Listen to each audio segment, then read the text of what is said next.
When Pam Bondi tried to threaten Congresswoman Jasmine Crockett on live television, she had no idea what was about to happen next. The moment began like any other Fox News panel: bright lights, sharpened smiles, the hum of rehearsed outrage, but something in Bondi's tone sliced through the air like static before a storm. "Careful what you say, Congresswoman," she warned, her voice carrying that polished menace that sounds almost polite until you hear the edge underneath. The studio stilled. Producers froze behind the glass. Someone's pen dropped, the faint click echoing in the silence. Crockett didn't blink. Her eyes locked on Bondi.com, but unflinching, like a soldier who has seen this battlefield before. The camera lingered too long on her face. Even through the screen, viewers could feel the current shifting online. The moment was already being clipped, shared, dissected. Tweets flared in real time. Did she just threaten a sitting congresswoman? And the comment section turned into a digital bonfire. Bondi leaned back in her chair, confident, smirking. Sure, she had the upper hand. It was the arrogance of someone used to controlling the frame. But Crockett's silence became its own kind of power. Every second she didn't speak turned the threat into background noise, exposing it for what it was: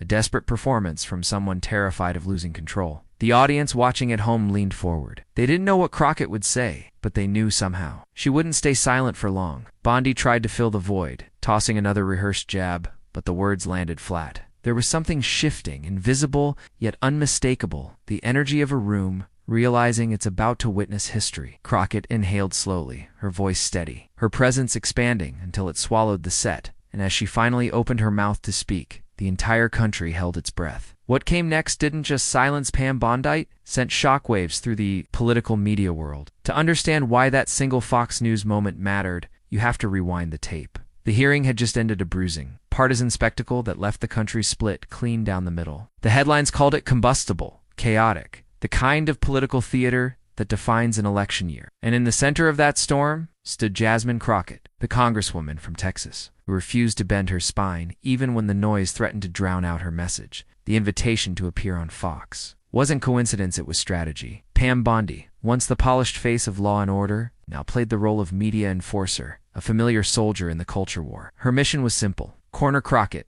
bait her, make her lose composure. The cameras were ready for the clip, not the conversation. The producers didn't want truth, they wanted tremors. But Crockett had come prepared for something deeper. She understood the script, the setup, the pressure to perform. She knew the studio lights weren't just shining, they were burning. The stage wasn't just Fox News. It was America's divided living room. Millions of viewers weren't just watching. They were waiting to decide which side of history felt more like their own. Bondi came armed with talking points, polished and predictable. Crockett came armed with truth, grounded, unbothered. One spoke in practiced outrage, the other in lived experience. Bondi's smile was the kind that masks insecurity. Crockett's calm was the kind that terrifies bullies. Every exchange tightened the rope between them. Bondi's smirk grew sharper, her interruptions quicker, each one a little more desperate. Crockett let the silence answer for her. The tension was no longer about politics. It was about presence, the kind that exposes who's built on performance and who's built on purpose. And then, in the midst of that pressure, Bondi crossed a line she couldn't uncross. Something inside Jasmine Crockett ignited. For years, Pam Bondi's charm masked her weapon-polished misinformation. She moved through television studios like a seasoned performer. Her cadence rehearsed, her tone wrapped in silk but edged with steel. To casual viewers, she seemed confident, articulate, unshakable, but those who looked closer could see the calculation behind every glance. Every word measured not for truth, but for effect. Bondi had built her career on being the smiling storm. As Florida's Attorney General, she learned how to turn confrontation into theater, how to look righteous while defending the indefensible. On Fox News, that skill had become art. She didn't just argue, she performed outrage. She could pivot from indignation to faux empathy in seconds. A masterclass in emotional choreography designed to make lies sound like law and cruelty feel like conviction. When her opponent spoke, she interrupted not out of impatience but strategy. The constant cutting in wasn't sloppy. It was psychological. Overwhelm, confuse, dominate. Force them to defend themselves instead of their ideas. In her world, volume equaled victory. And each time she walked away from a debate, she did so convinced she'd won. No matter how hollow the argument, critics had long called her style a smokescreen of civility, performance of moral superiority that hid the emptiness underneath. They remembered the moments she'd used her authority to shield the powerful. The interviews where she twisted words until justice sounded like vengeance. This wasn't her first time using intimidation as a tool. It was her signature move. But behind the polish was something else. Insecurity disguised as dominance. The more composed her opponent, the more desperate she became to break them. She thrived on reactions, on seeing calm turn into anger, on proving that control was a myth. That's how she maintained her illusion of power, by pulling others into the chaos she created, and that was the playbook she carried into the Fox studio that night. The same tactics, the same condescension, the same belief that she could rattle anyone who dared to challenge her. But there was one thing she hadn't calculated. When she tried to pull that same trick on Jasmine Crockett, she forgot one thing. This Congresswoman wasn't here to play. Before the cameras, before the headlines, before the viral moments, there was Jasmine Crockett, a young woman from Texas who learned early that justice doesn't hand itself out. You have to fight for it. Her story didn't begin in marble halls or television studios. It began in crowded courtrooms, in late nights over case files, in whispered prayers from clients who'd run out of hope. While others polished talking points, Crockett polished her purpose. She built her name not on privilege but persistence. As a civil rights attorney, she stood beside the unheard, the single mothers, the wrongfully accused, the overlooked and overcharged. Her office was less a place of power and more a front line. She carried the weight of other people's fear and turned it into motion, always pushing forward, always refusing to let the system swallow the powerless whole. There's a certain steel that grows from that kind of work. Texas grit, shaped by long days in courtrooms and longer nights questioning whether the fight was even winnable. But Crockett never mistook fatigue for defeat. She understood that justice isn't instant. It's earned inch by inch, word by word, truth by truth. In every committee room, she stood for the people who never had a microphone. In hearings where voices cracked under pressure, hers cut through with the steadiness of conviction. Her calm wasn't passivity. It was power disguised as patience. Every interruption, every smirk from across the aisle only strengthened her resolve. When she stepped into Congress, she didn't trade her courtroom fire for political polish. She brought it with her. The same energy that once defended the forgotten now defended democracy itself. She wasn't there to perform. She was there to protect. That's what made her dangerous to people like Pam Bondi. Crockett's strength wasn't noise. It was clarity. The kind that doesn't need to shout to be heard. The kind that can slice through spin with a single sentence. So when Bondi came at her with the old tactics, intimidation, spectacle, manipulation, Crockett didn't see an opponent. She saw a test, a familiar one. And when that challenge finally came, she didn't flinch. She leaned in. The air thickened the moment Pam Bondi leaned forward, eyes flashing with that familiar condescension. "Congresswoman," she sneered, "maybe you should learn how the law actually works before lecturing the rest of us." It wasn't a question, it was a performance, sharpened for the clip. She didn't wait for Crockett to respond. She rolled right over her, stacking insult atop interruption until her own words began to echo back empty. Crockett didn't move, didn't blink. She simply waited,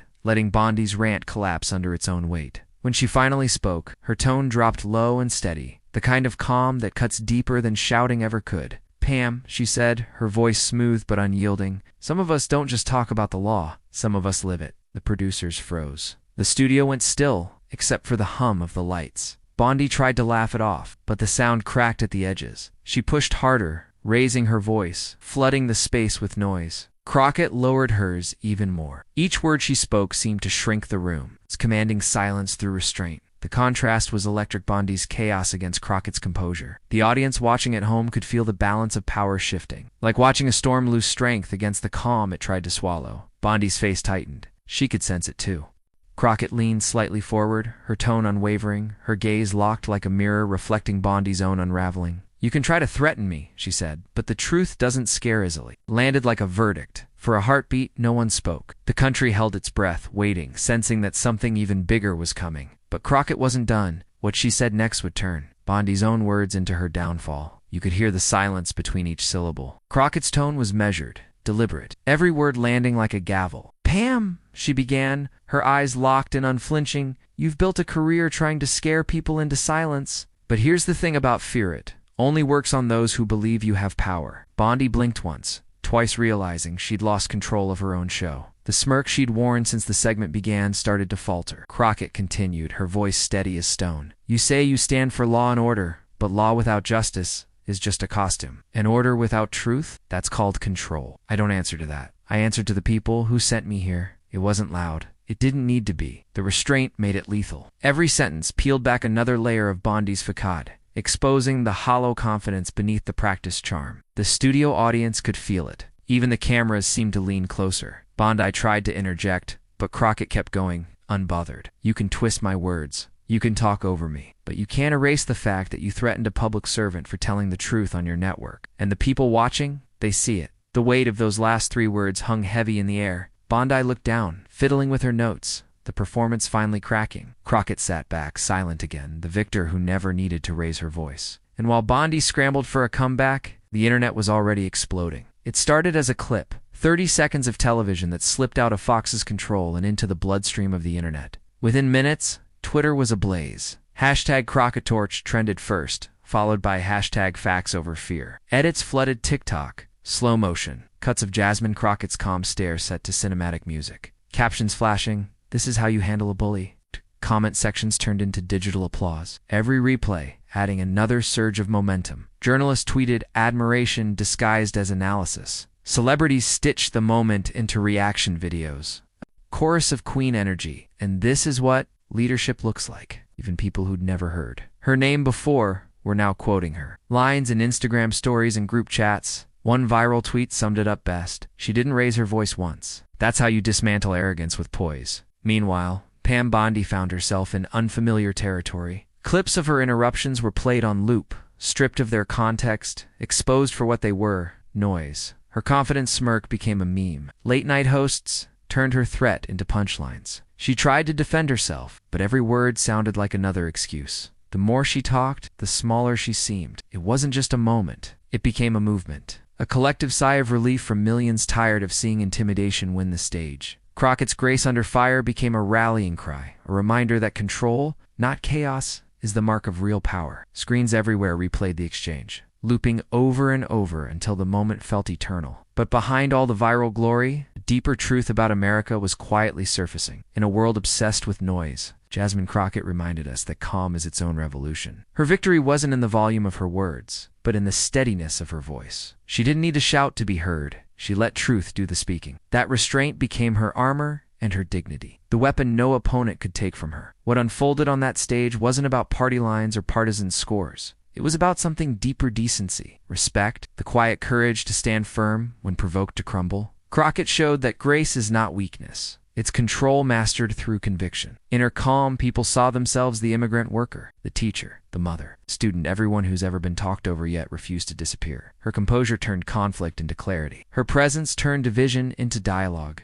She proved that integrity still matters, that truth can still pierce through the static, and that power rooted in dignity is the only kind that lasts. The moment ended, but its echo remains a reminder that real strength is silent until it needs to speak. Because if one woman can stand firm in that fire, imagine what millions could do together. Jasmine Crockett's stand that night wasn't just political. It was personal, symbolic, deeply human. It spoke to everyone who's ever been underestimated, interrupted, or told to stay quiet. Her composure became a mirror, reflecting the kind of courage that lives in everyday people who refuse to shrink. This wasn't about scoring points on television. It was about reclaiming what leadership should look like: grounded, fearless, dignified. And that's what this channel stands for: truth over noise, purpose over posture, dignity over division. If you believe truth deserves a microphone, hit subscribe, share this story, and stand tall, just like Jasmine Crockett did. Because moments like these remind us what real power feels like, not the kind that silences others, but the kind that lifts everyone higher. Fade out. On screen, dignity always wins.